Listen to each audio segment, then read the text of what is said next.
Dapper Dan? Who that Dapper Dan? Who that Dapper Dan? Who that Dapper Dan? Who that Dapper Dan? Who that Dapper Dan? We've got solid. Welcome, world, to the most famous, the flyest cooking show there on earth. Your boy Dapper Dan. Welcome to We Got Solid. We got a special guest today. Give a special shout out to Chicago's own Morgan.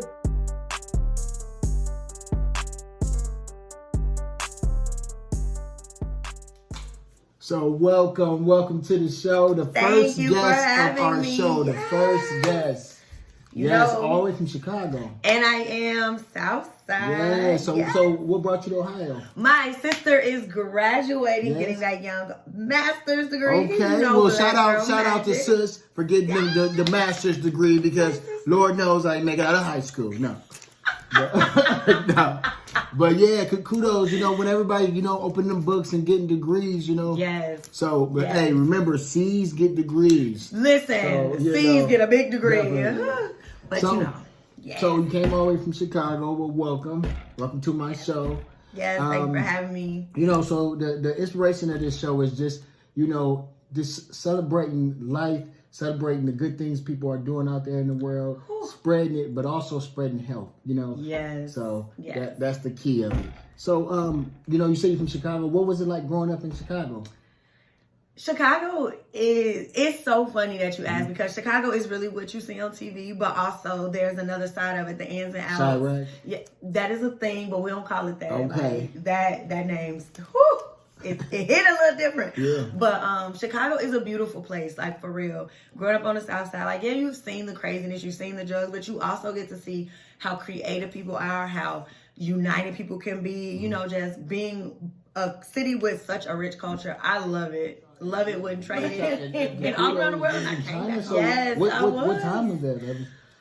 It was actually, I was there in 2019 to 2020, right when COVID hit. Oh my God. Oh, it was insane. Trust me. How was that? Because I know it was just crazy here in the United States. We didn't know what to do. We was locked down. Was y'all locked down? Were we? I was in isolation. Like, I don't know what y'all did here in America. We were in isolation, meaning I had no human contact except when they took our temperature and they would leave our food outside our door. Oh my God. Yes. If we need anything from the store, we have to write a note, either slide it under our door or tape it to the outside of our door. Yes. Wow. That's how I got into yoga, actually, how I started my yoga business, being in my room. You were locked up in your room and you started yoga? Yes. Made it a whole business. Listen, the pandemic has brought businesses out. It has. It has. So when you was locked in your room, did you get a PPP loan at the same time? I wish. Listen, somebody tell me what they was handing them out, because I was in China mad. So you started doing yoga while you were in isolation. Mm-hmm. I actually taught myself on YouTube videos, because we didn't have any human contact. YouTube University And TikTok University, the best investments I've ever made. And like living over there, we were 14 hours ahead of being back home. So like there was no pick up the phone and call people, because it's the middle of the night. Right. So yeah, I taught myself, ended up moving back home, had to emergency evac out of China. That was insane. Wow. But I spent that time, I came back home to teach, ended up leaving the profession and getting certified in 4 different types of yoga. So now I have 2 businesses. I have my yoga business. Wow. And I also have my speaking and writing business. So how can they reach your yoga? Oh my goodness, you can find me anywhere. You can find me online, loveyesyoga.com. You can find me on Instagram and TikTok, XO.SJAEALI, SJAEALI. Did y'all hear it? Because listening. Open your ears. Turn it because on. She's telling you how to find her. Okay? Yes, and you will not be disappointed, trust me. And I cater to the Black community, because just realizing what yoga can do for your body and like for your mind and everything, it's just so accessible. Like there's no reason we don't have this resource. So I made the resource come to us. Okay. Yeah. So with all that being said, a little birdie has told me all the way from Chicago that you created a poetry book. I did. So what was that process like? Oh, it was crazy. And I actually self-published my book. So like learning the ins and outs of what it takes to get an idea from your mind into something in your hands where people can buy it is crazy. I did my own everything. Editing, of course, writing. I did the publishing, the copywriting, the ISBNs, every part of it. So like learning how to do that, you do, it's a process. So you spend a little more money than you think you need to because you're trying to make sure you have all your ducks in a row. But by the next time you go through the process, like, oh, that worked, that didn't, I need this, I don't need this. And it's just so streamlined. But yes, I think I'm addicted. So how many different pours did you have in it?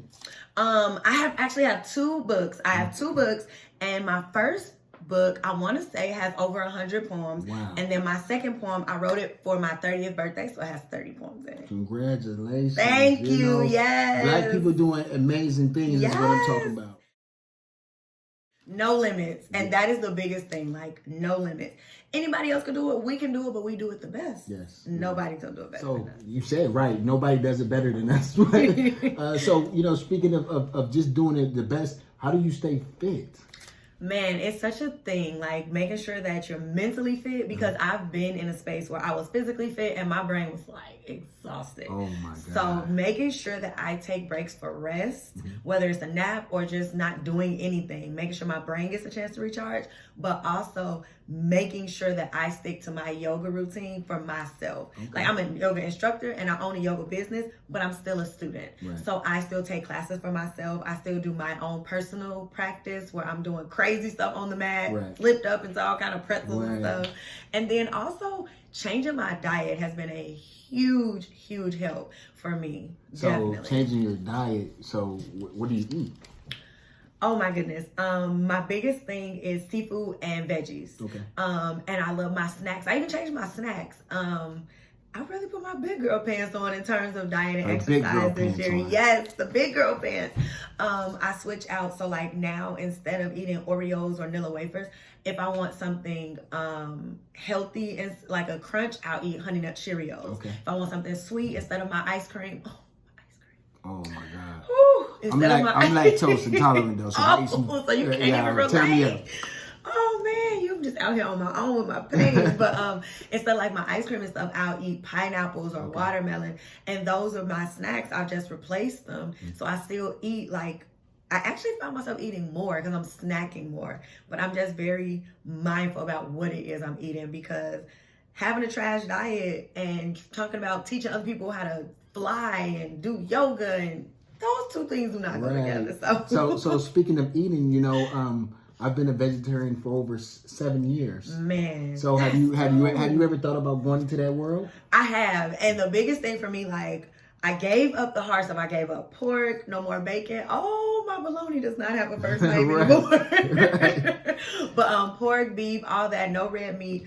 I've even given up turkey. My biggest things are like just giving up meat, like chicken and seafood. Okay. But I have always been interested in veggie options. One of my line sisters, I'm in a sorority. Shout out to the Rose. Hello. My sister is a complete vegetarian on my line, and watching the stuff that she eats, I'm like, I'm kind of jealous because it looks super good. But also I'm like, do I want to try this? And the answer is yes. Like, I'm in a space now where that is something that I really want to look into. My sister always tries to get me to try like Impossible Burgers and like, what she call it? Vegan cheese or something. Cheese, yes, like all these different things. And I'm actually willing to take this leap now. I haven't done it. Listen, today is about a leap of faith. As you spoke, a leap of faith. So, I little birdie again has told me, you liking the different foods, and, one of the options was meatballs. I wanted to give you a choice and to show you that you can be a vegetarian and still have some of your favorite dishes. And I've heard that. Yes, I just don't know how that looks. So, like, if I'm in the kitchen trying to cook it, I might mess around and make some. Yes. As you see, you got the gold silverware. Oh, we ready. I don't know what you're signing me up for, but I'm here for it. Let's go. Let's see. See, this is the part for me. Like, it really cuts like regular meat, and it's not regular meat. Here we go. Lord have mercy. I'm a fan. I'm a fan. Okay. I'm here for it. Okay. So what do you think?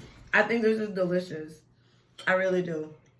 And I didn't know what my expectations were, but this is good. So as you see it, first episode of We Got Solid, you have multiple options, besides eating Meat. solid. Yes. And eating meat. Welcome Team to plant-based. Team plant-based. This is delicious. Wait, I'm about to finish this. Solid!